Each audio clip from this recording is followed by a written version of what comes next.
If you're taking your dog out to play in the snow, and I hope you are because it is so much fun, there is something you need to do before you go outside with your dog to make sure that they are safe and protected and healthy while they're outside playing and when they come back in.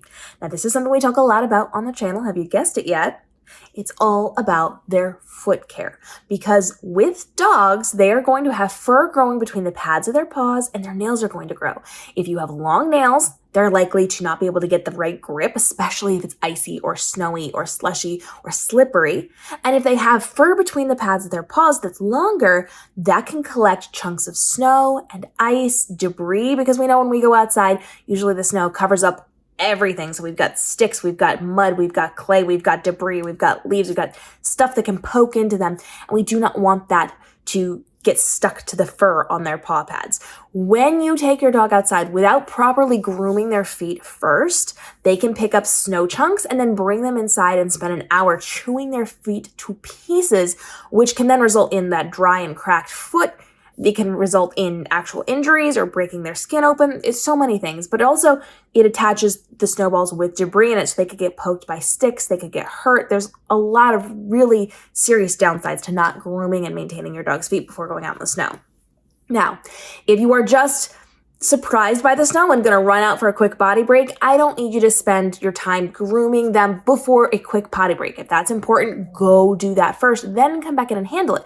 But if you know snow is coming, the day before, try grooming their feet, or even a couple of days before can be really helpful, because those freshly trimmed nails can sometimes be a little scratchy, and you don't want the scratchiness with the snow in combination with how you're going to be functioning, especially if they're excited and they're playing and they want to like jump up and catch things. You don't want to get yourself scratched. So if you know snow is coming, do this a couple of days in advance.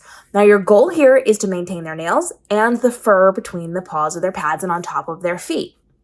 So what you have to do, and we've talked about this in lots of videos, we have tutorials on how to do this here on the channel, so we're just going to go through it real quickly.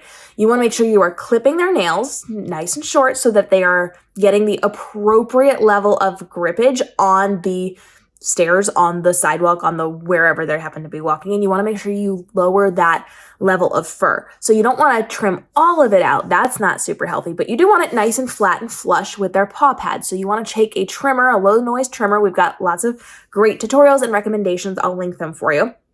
And you're just going to buzz all that fur off. Now, you also may want to do the tops of their toes, especially if they have the little gringy feet. So you want to make sure those are nice and flat, because the snowballs can get stuck on top of their feet as well. So you want to keep that very maintained. Now, some dogs have feathers on their legs. This one is entirely up to you. You do not have to trim all their feathers. A lot of dogs look really good with feathers, and if you maintain those properly, you shouldn't have too much of an issue. However, the one thing you want to consider is the very back of their feet, on their little ankles. Sometimes that can get long, and if it goes under their feet, then it can cause a problem. So you may want to trim that, just that tiny section down a little bit. The rest of the feathers, totally up to you. Whatever choice you make, whatever looks best on your dog, whatever works for your particular dog's breed. Some dogs need them, some dogs don't. Up to you. But you may want to just be aware of that bottom chunk, as that could catch the ice and the snow and the things that you don't want. So before you take your dog outside, make sure you have properly maintained their feet. Now, if you want to avoid some of this, even though you should be doing regular maintenance on your dog's feet, we have a full schedule for you in one of our videos. So make sure you're checking out our grooming playlist. But you want to make sure that you are protecting their feet. So something that you can be doing is putting them in shoes or socks or some kind of dog boot, specifically designed for dogs if possible, but like you can even get little kids socks and put them on there. Anything is going to be helpful. But if you are putting them in socks, also be aware that's going to soak up the liquid, so that can potentially stick to ice. You gotta be careful with that. And grips. If they don't have grips, they can go sliding. So be careful if you're using socks that are not specifically made for dogs. Boots are probably gonna be better. Shoes are going to be better, but you have to do your research on what works for your dog, for your dog's breed, all of those things. You wanna make sure that they are things that actually support your dog's feet. So if you are gonna put them in some type of shoe or boot, do your research first. Not all of these are created equal. Not all of them make sense. Not all of them are logical. And some of them could potentially hurt your pups a little bit. So do your research on those.